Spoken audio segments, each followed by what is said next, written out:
All right, we are live. Guys, this is the Difference Makers podcast. My name is Justin Timani. I'll be your host today. Today we have with us Zach Rance. He is a certified life coach, a health coach, and an Ironman competitor. So, welcome to the show, Zach. Awesome. Justin, thanks so much for having me on. I appreciate it. You're welcome. So, tell me a little bit about how you got your start as a life coach, and tell me a little bit about what that detail is. Give me Great the question. background. I feel like I've been coaching my entire life, been super passionate about personal growth and self development, love reading books, love getting better, love working hard and investing my time, energy, and attention into my own self. And it wasn't until the pandemic started in early 2020 did I start to try and make it a business. So it wasn't until around March of 2020 did I become a certified life coach, become a certified nutritionist. I just knew that it was always my calling. I've always been the hype man. I've always been the motivator. I've always been a leader, even if I wasn't the best on the team, just, being there to help people when they're down. And on top of that, the real value that I gain from life coaching isn't the compensation financially. It's the fact that I have this obligation. I have this responsibility to step into the greatest version of myself every single day, because I can't tell someone to meditate and tell someone to wake up at 5 a.m. and tell someone to read 20 pages every single day if I'm not doing it myself. And that's when the light bulb kind of flickered in my head. I'm like, wait a second. Not only can I turn this into a profitable business, but I can also use it to continue to grind, continue to put pressure on my own personal growth and self-development. And it's been amazing. And every single month gets better, and helping people and changing lives and myself growing in the process is just the icing on the cake. And then what was the second question? Sorry. How did you get your start with everything? Oh, great question. How to get my start? So the pandemic happened, and I was watching too much news. There was a lot of uncertainty in the world. I was really scared for my life. I was scared for my family's life. I was scared that the world was never going to go back to the way it was, and my mental health was severely compromised because I was watching so much news. Now, if I didn't watch any news and I just lived my life and I went to the grocery store and saw people wearing masks, yeah, that'd be a little different. But when you're so consumed by the media and you're so inundated with information on Facebook and Instagram of all these negative external circumstances with pathogen, or I don't even know what the science terms are, just like epidemics or pandemics or viruses or whatever they are, right? I was really scared, and I was like, you know what? I'm gonna be hyper aware right now and be like, look, I think that the reason why I'm so anxious and have all this anxiety is because I'm just watching too much news. And I went on my Instagram and I said, hey guys, this is a really tough time for all of us, obviously, and I'm struggling. I'm struggling. And side note, sidebar, I've been talking a lot about mental health over the last few years on my Instagram to my followers because I went through a severe episode of depression in 2015 coming off of reality TV. And that's another story. But I told my followers, look, I'm going to be really vulnerable and transparent here. My mental health is really at an all-time low right now. And I think it's because I'm watching too much news. So if you are feeling anxious, or maybe your mental health isn't as sharp as it was in the past, hit the link in my bio. Let's have a chat. And obviously I had a lot of people booking chats, and I had all these phone calls, and they went so well. And I was able to provide a lot of value to the person on the other end of the phone. But the person that was really getting all the value here was this guy, because the best way to learn is to teach. And by just listening to other people's problems and giving them a little bit of advice, I now was walking the walk, right? So that's how it really started. And just super grateful for all the opportunities. And also, though, I'm going to pat myself on the back a little bit, is that I took action. I create urgency around everything. And one of the things we're going to talk about in the podcast today, obviously, is the Ironman. And, I'll say the story about that, but just like signing up, getting a trainer, and just tying my shoes, right? We got to create urgency around our goals if we want to see any results. So it's kind of how it happened. That's awesome. Yeah, I often tell like my clients like, "Hey, just start. Like, let's just start with something. Like, you don't have to, you know, complete the Ironman today. Just start training for it, or whatever they're training for." But it's like that. It's awesome how you actually got your start, because you just said, "Hey, let's just have a conversation with, you know, all of the following that you have. You don't have a small following, you have a pretty big following on your socials, and you just said, hey, let's have a conversation, let's make sure we're all okay in this." And then people just started to ring the phone. That's the best way to put it. Hey, I give you a lot of credit for that, because I think a lot of people in your position wouldn't put themselves out there in that kind of vulnerable kind of way. Yeah. And And then there was no hidden agenda there. Like, it wasn't like I yeah, was like doing this to leverage it into a business. It was just like, hey, I got nothing else to do because I'm stuck at home. Let me see where this goes. And then it was like, hey, maybe this can be a business. And then just signed up to be a life coach, took action, passed the test, and here I am today. So, but thank you, I appreciate it. that's awesome. Yeah, that little step towards your goals. And I mean, now I'm sure if you look back at where you or how you started, you would give yourself very similar advice, I think. Absolutely. Absolutely. It's awareness is super important. That's one thing I learned from my daily meditation is being hyper aware of my feelings, hyper aware of my thoughts, hyper aware of my choices. And the awareness that I had to realize that, it wasn't that I was scared of COVID. It was that I'm watching too much news. There's nothing I Yeah. can do about COVID. Yeah, I'll stay No. in my house. I'll wear a mask and I'll mitigate the risk of me becoming infected by not going near people and stuff. But at the end of the day, if it's out of your control, why worry? And it was just the news and the media that was just making me so scared, you know? Yeah, there was a good period there where it was just very much like doom and gloom, and nobody knew what was going on. Nobody knew how dangerous this was. So the news and the influx of just like catastrophe was like pretty strong. And that's kind of right around that turning point for you. Yeah, exactly. Right on. And it's okay. So you tapped on, or you touched on, Iron Man. You said, hey, we're going to talk about this Iron Man thing. You started training for the Iron Man, or how did you get into training to compete in Iron Man? Because that's not just something you just jump into. Yeah, great question. So one of my life coaching clients wanted to run an 8-minute mile. And I said, dude, you can run an 8-minute mile right now. If it was for $1 million, you'd be able to sprint for 8 minutes. Yeah. Like it's all mental. It's all mental. And I don't care if you smoke a pack of cigarettes a day. Like, if it's for $1 million, you might be throwing up at the end, but you'll run an 8-minute mile. So I tied my shoes. I said, look, I'm gonna run this with you. And we was over the phone. But I was like, I'll put my headphones in. You put your headphones in. We'll stay on the phone. You run your 8-minute mile. I'm gonna run it with you. And I hit my Strava, because I didn't even know what Garmin was at the time. I didn't even know what a Garmin watch was. I hit my start on Strava, and I ended up running a 6-minute mile. And I'm a pretty fast dude, sprint wise. I never was an endurance athlete. I've never ran more than 2-3 miles in my life. But a 6-minute mile after not running for a couple years, I was like, that was fun too. So I go home. So what's the longest, hardest running race I could do? Obviously, marathon was, in my head, but I was like, there's got to be something harder. Came across Ironman, watched a couple of YouTube videos, Yeah. went to a couple Instagram pages about Ironman, and I just signed up on that day. Paid the $700, and I signed up for Ironman Tulsa, which was May 23rd, 2021.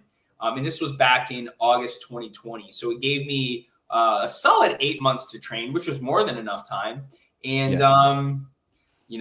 paid the money. I hired a trainer. I bought a smart trainer for my bike, and bought some goggles.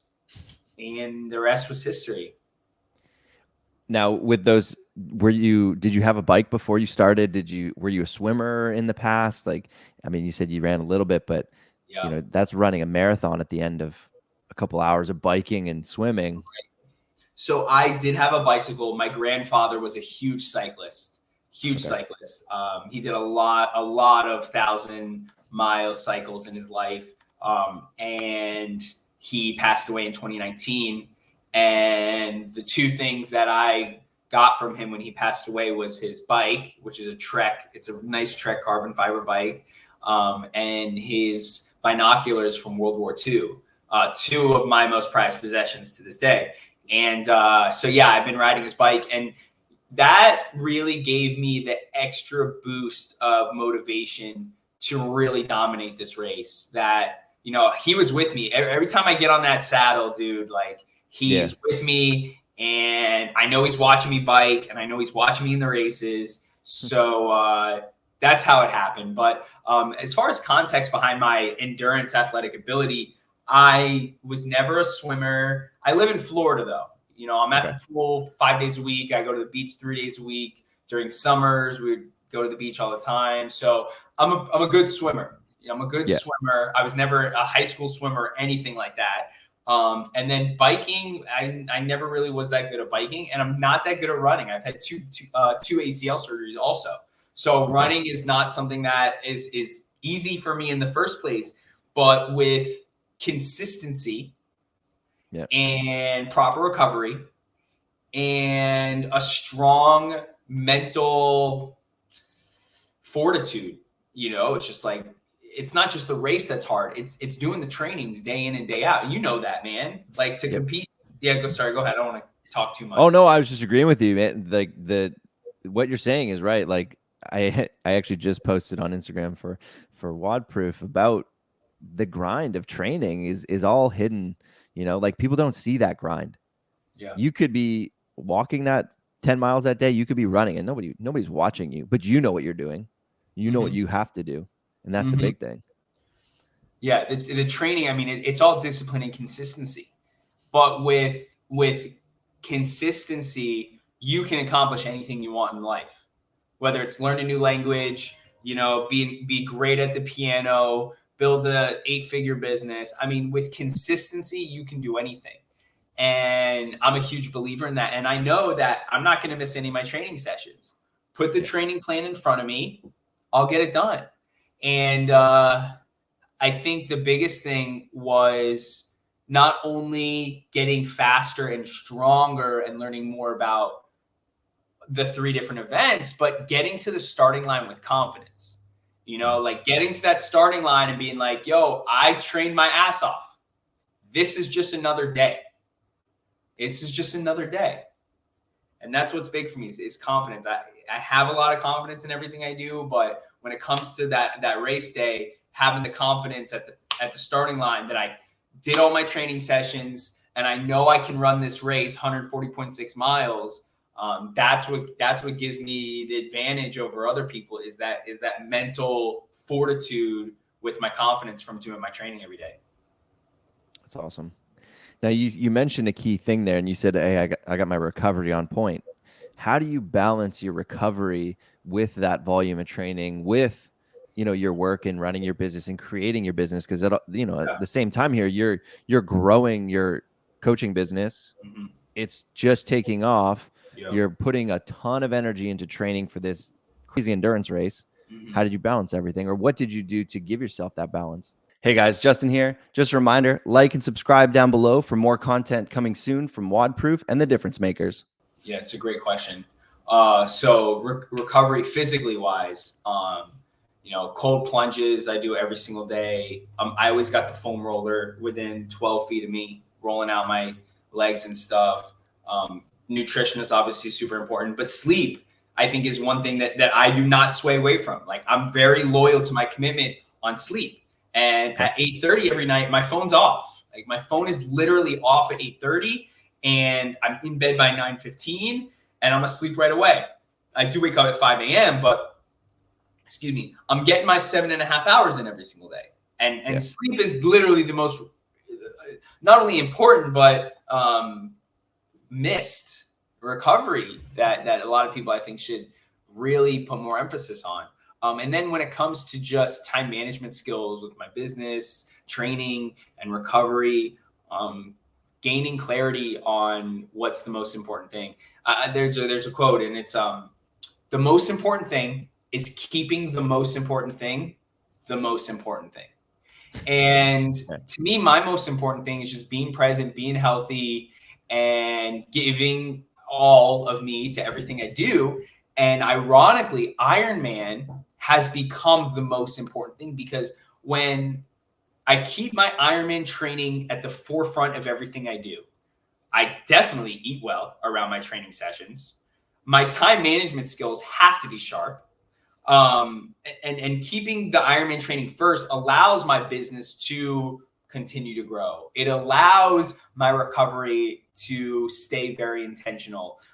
So I think it is a balancing act, and I think being ultra prepared, 60 days out from every single day is really important as well. For example, this summer I knew I was going into Ironman in November, but I took 45 days off of not really training, kept my base a little bit. I'd run 3 miles every couple of days, and I'd go for like nice bike rides and still swim. But it wasn't until 60 days out, 50 days out, did I start really getting into my training. And then I scaled back on my business. I'm not taking on any new clients right now.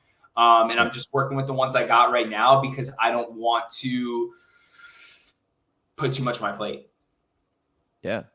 No, actually, you said something there that really resonated with me. And that's, when your training is on point, all the other things are there. And I feel like I'm the same way. When I'm focusing on my training and I know, okay, this is my session, this is my block, this is what I'm working on right now. My nutrition's better, my sleep's better, my recovery's better, because I'm focusing and putting that energy on it. And that actually lines up my schedule for my whole day better, because I know, okay, this is my gym time, this is my like work time, and everything just falls into place so much better for me.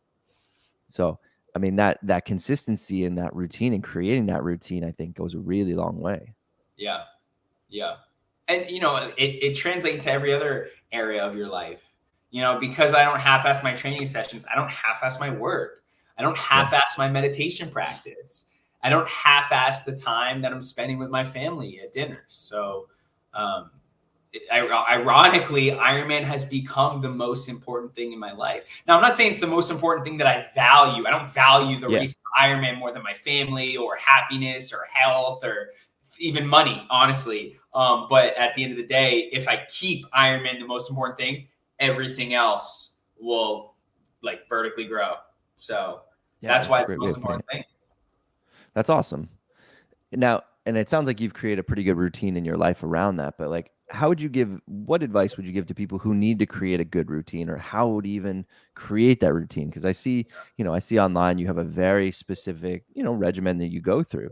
Yeah. I mean, when you talk about routine, the first thing that pops in my head is morning routine, but really nighttime routine is just important. So when we talk about morning routine and we talk about nighttime routine, we're really bookending our day, the beginning of our day and the end of our day. And being religious about your not only morning routine and nighttime routine will allow you to create a habit. And when your habit is created, you don't have to put so much mental attention on it. And when you don't have to put so much mental attention on it, you allow all that energy and attention and focus to be used for something more important. And my routine changes. That's one thing that I've learned also over time, is that it doesn't have to be written in stone. Your routine today, Justin, in the morning does not have to be your routine 2 years from now. And I used to be a 5 a.m. gym goer. I'd wake up at 4:30, be at the gym at 5 a.m., lifting weights at 5 a.m. Then I'd go to Starbucks and I would, post ads on Facebook for real estate, and I would do my work, yada, yada. But for the last at least 18 months, I mean, even before Ironman, I stopped going to the gym at 5 a.m. I still wake up at 5 a.m., but I don't work out as soon as I wake up. So now it's 5 a.m. I wake up, I immediately make my bed, I chug water, I sit right on that couch and I meditate for 20 minutes. After I meditate, I read a book for about 20, 30 minutes. And then I write. I either write in my journal, or I'll write a blog, or I'll write a book. I'm working on a couple books right now, so I'll write for that, at least 300 to 500 words. And then 6:45, 7 a.m. starts the training, either run or bike outside. And then right after that, I go right to the cold plunge and sauna, stay in there from around 8:30 to 9:45, shower at the gym, come home, 10 a.m. I'm home. From 10 to 12, I do 2 hours of ultra focused work, whether it's, I don't take on any life coach clients until 11 a.m. purposely, because 10 to 11, I like to just catch up on things, answer emails, go through my to-do list. And then 12 o'clock, I break my fast, high fat diet, avocados, eggs, spinach, all the lights. And then my nighttime routine is super important too. About around 8:30-ish, lights go off, I turn on that light right there. That's like a very low light, and it's the only light that's going to be in my house. I sit right on that couch. I read my book for a little bit, go into the bathroom, brush my teeth, wash my face. I sniff a bunch of lavender essential oils. I, throw on some serum on my face or some lotion. And then I'm in my bed. So being religious about it around consistency is important, but what you do and when you do it can change over time. Yeah. Yeah. I mean, it sounds like you've got that absolutely dialed in. So your timing and your days is dialed. So that's, I think, one thing that I think a lot of people can benefit from is creating that good routine and those good habits throughout their day. Mm-hmm. If there's one little piece of routine that you would say is like your non-negotiable, like you have to do this one thing, like maybe you're traveling and you can't necessarily get everything in, what's that non-negotiable for you? Meditation. Yeah, meditation. Just because I've seen the most results out of everything I've done, meditation has yielded the most results. And they're not specific, they're not quantifiable. You can't really do research or at least backtrack on how my life has changed from meditation. It's just something that right? It's intrinsic value. It's like I put a value on meditation that you or anyone else won't understand. But that is my number one non-negotiable is meditation. Okay. And hey, that's easy enough to do anywhere. For somebody who doesn't know like how to even start that, how to meditate, or like what that even looks like, can you give a little insight into? Absolutely. I can give a ton of insight. It's probably the thing I speak about the most on when it comes to my YouTube and in my podcast. I interview a lot of consciousness coaches, a lot of mental health people, and meditation. There's so many different intentions you can have behind a meditation practice. And to answer your question of like to anybody who's just starting or wants to meditate, the most important thing is that you do it. Meditation is a practice. You cannot succeed and you cannot fail. As long as you're meditating, you're meditating. And there really shouldn't be a specific goal in mind around meditation, but what you're trying to accomplish is being aware of your own awareness, thinking about what you're thinking about. So I sit on my couch, and I've done a lot of different types of meditations over the last 5 years. I've been meditating every single day since about 2016, 2017. I've missed a couple days here and there, but to be fair to myself, I've meditated every single day. But right now, I'm focusing on breath work meditation. So I sit there and I feel my breath, and I put a lot of my mental attention and focus on my out breath, my exhale through my mouth. Inhale through the nose, exhale through the mouth. But your monkey mind, which is our brain, that's going to be like, hey, Zach, you got to answer that email. Hey, Zach, go check Bitcoin price. Hey, Zach, you got to go to the bathroom. Hey, Zach, what are you going to do today? You acknowledge that thought that, hey, my mind's saying I got to check Bitcoin price. But wait a second. I acknowledge that. I see that thought, but I'm sitting here right now listening to the sound of my breath, and that's what I'm doing. And I go back to my breath, and it's like, hey, Zach, you got a bunch of shit to do today. Don't sit down and just look at the back of your eyelids. And I say, hey, I know I have a lot of shit to do today, mind. I acknowledge that. I'm aware of you. But right now, I'm sitting here right now listening to the sound of my breath. And after a couple times of bringing your attention back to your breath and bringing your awareness back to your no mind, they call it, right? Blank mind. You get into this feeling of just being, of stillness. You're just there because that's where you are. And the results of meditation are cumulative. It's not just like you get the results in those 20 minutes with your legs crossed and your hands on your knees. No, it translates to the rest of my day. I'm super focused at work, and I'm super aware of my diet choices, and I'm more present when I'm on the phone with my mom. So meditation has been by far the most important thing that I do that has yielded the most results, and it is a non-negotiable for me. Awesome. I think that's good insight into that.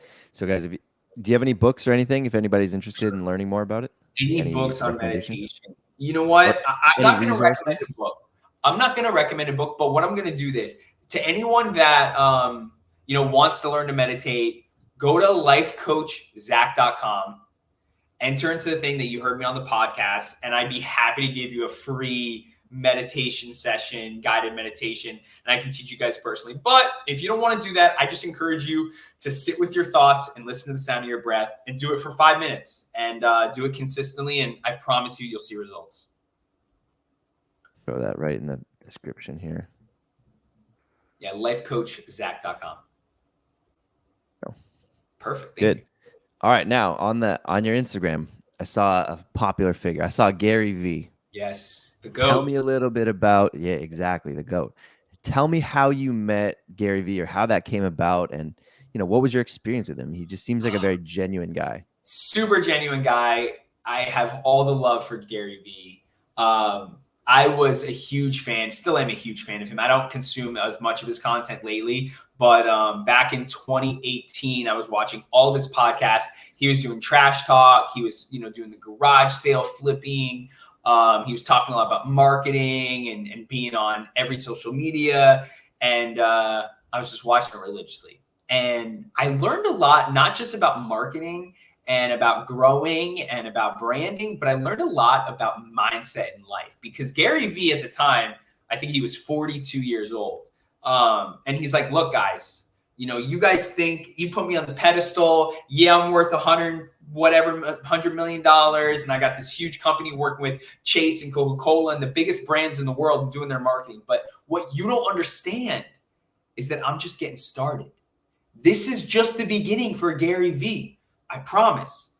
And I'm like, all right. And he's like, I do this because I love to do this. Like, when I'm 95 years old, I'm still going to do this. I don't care about the money. I genuinely like, I'm like, man, if I had something that I just love like Garyvee, I wouldn't care about money either. And then he started talking more about patience, and he would talk a lot about humility. And at the time, humility wasn't really a word I understood. I know what humble means, but I'm like, what is humility? It didn't really make sense to me. I read the definition, and it still didn't really resonate with me. I didn't get a feeling of humility. And I would just tag Garyvee in all my stuff. I'm like, yo, love this video of Garyvee, love this podcast of Garyvee to my audience. And he would see it. He would literally see it. I would go to our DMs and it would show seen. I'm like, dude, he's seeing my shit. And I'm like, all right, I'm going to double down on posting about Garyvee. I'm just going to start posting about Garyvee. And every single day I was tagging Garyvee in all my stuff, right? Well, finally, he hit me back. And it was a group DM with Garyvee, me, and Team Garyvee on Instagram. And it said, hey, Zach, thanks so much for your support. Means a lot. Would love to have you stop by the office if you want. And I responded with, let me know. I'll get on the next JetBlue flight to LaGuardia immediately. Right? I was like, yo, let's not schedule it. I'll just fly to New York right now. Yeah. I'll wait outside the bathroom. Like, I'll whatever. And he's like, LOL, talk to my assistant. Long story short, we booked it for a day. It was like December 8th, I think, 2018. And I didn't know what to expect. I didn't ask any questions. Like, I wasn't going to pitch him anything. I didn't want to sell him anything. I wasn't going to ask him for anything. I just wanted to tell him how much his content means to me.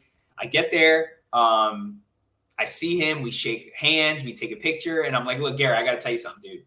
First of all, I haven't bought any of your wine. I haven't bought, and I literally said this to his face. I go, I haven't bought your wine.